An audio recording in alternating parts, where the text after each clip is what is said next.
Perhaps you have big plans for how you're going to enjoy the final day of 2015. Well, John Macarthur shows you how to spend this day and each day of the coming year enjoying God. That's next on today's Grace to You.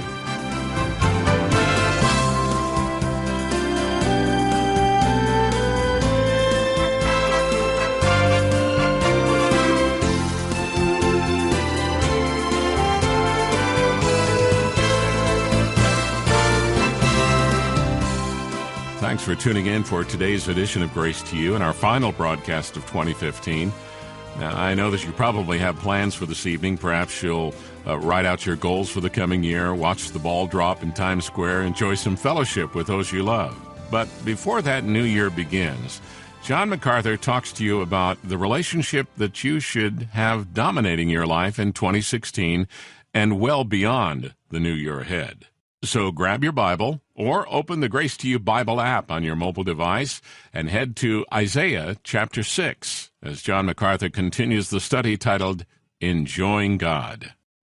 The central thing I want you to see about God is that He is holy. Isaiah chapter 6.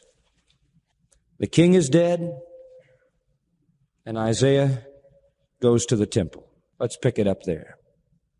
In the year that King Uzziah died, I saw also the Lord sitting upon a throne, high and lifted up, and His robe filled the temple. Now look at verse 2. As Isaiah sees this vision, it says, and above it, that is above the throne, stood the seraphim. Each one had 6 wings. With 2 he covered his face, with 2 he covered his feet, and with 2 he did fly. Incredible creatures. But the most incredible thing about them is not what they look like, it's what they said. It's what they cried. Verse 3. And one cried unto another. They had an antiphonal thing going, back and forth. And they said, Holy, holy, holy is the Lord of hosts. The whole earth is full of His glory. Now let's see how Isaiah reacted in verse 4. First of all, and the posts or the pillars, or perhaps it's best, the foundations of the door moved at the voice of him who cried, and the house was filled with smoke. Now this is getting pretty dramatic. The place begins to shake. The whole vision is like Mount St. Helens. Everything begins to move. It's like an erupting volcano. The foundations of the place begin to shake, and fire and smoke, which could either be emanating from the altar or could be a manifestation of the fiery presence of God as at Mount Sinai. In other words, we begin to see a holy God of judgment. This is not a manifestation particularly of God's mercy, but of His tremendous, majestic holiness. It is awful. It is fearful. It is like Sinai. It is a statement to Isaiah and his people that God is a consuming fire, and you can't toy around with God. You'll be consumed. What was Isaiah's reaction? Verse 5. What was his reaction? Did he say, hey, I have had a vision. I'm going to get myself a new wardrobe and go on the road? Well, what did he say? And now what I want to do is analyze this thing. This needs some analysis. Got to think this through categorically. Or did he say, boy, now if you didn't think I was a true messenger of God, let me tell you now, folks, I've seen Him. None of the above was his reaction.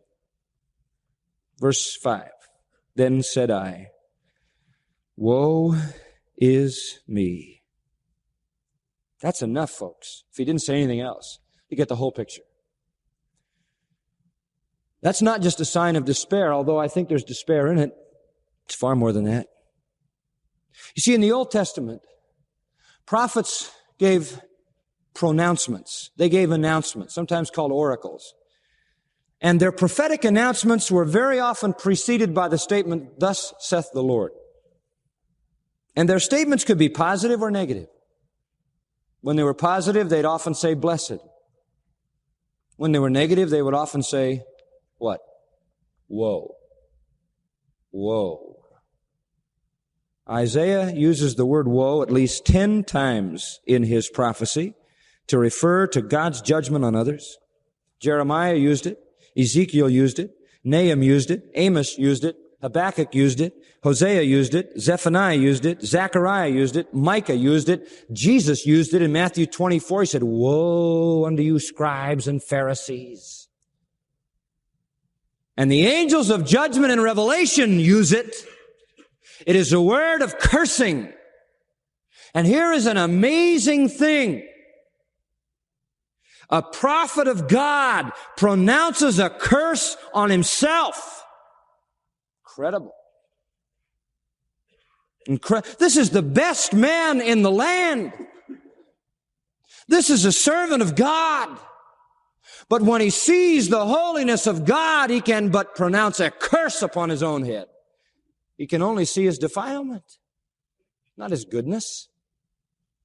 And then he says this, "For I am undone."